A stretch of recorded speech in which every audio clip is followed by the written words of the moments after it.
Hello everybody, I'm Garry Crosby, I'm an action coach, business coach. Today I want to speak to you about the formula for change. It's one of those ever-present things, right? Change is happening in our lives, it's in our businesses. We cannot avoid the whole idea of change. But what happens when change is suggested? What do you get from both yourself internally, consciously or subconsciously, and from the people around you when a big change is proposed? You get resistance. That's what the R is in the formula for change, which is what I want to speak to you about today. So what we have to do when we're thinking about big change like this is work out what we can do to make this side of the equation greater than the resistance. Because if we can do that, we'll overcome the natural resistance that we've got to making this change. So what are these three elements here and what do they mean for you and your business? Well, first of all, to make a change, you've got to have some degree of dissatisfaction, right?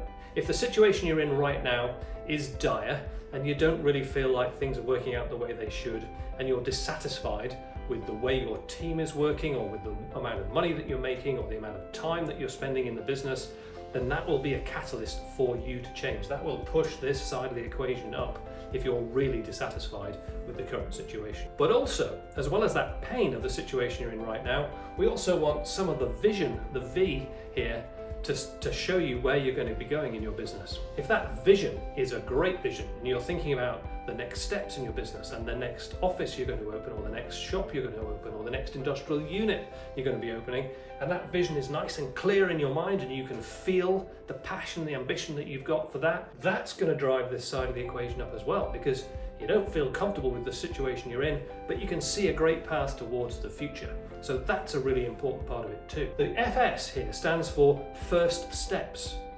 And often what prevents change, what really makes change difficult, is when that first step is way too big. If I said to you, look, the next step in your business is going to be for you to go to the bank and justify borrowing £10 million, well, that first step is just massive.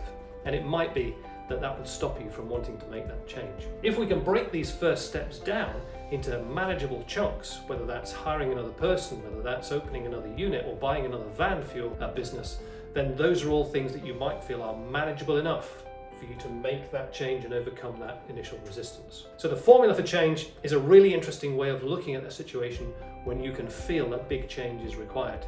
Let's get an understanding of that level of dissatisfaction. Let's create a great vision. Let's break it down so that those first steps are manageable. We'll overcome the resistance and off you go.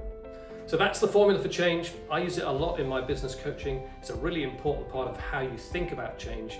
And if you'd like to talk about that in a bit more detail, then get in touch. We'll see you soon.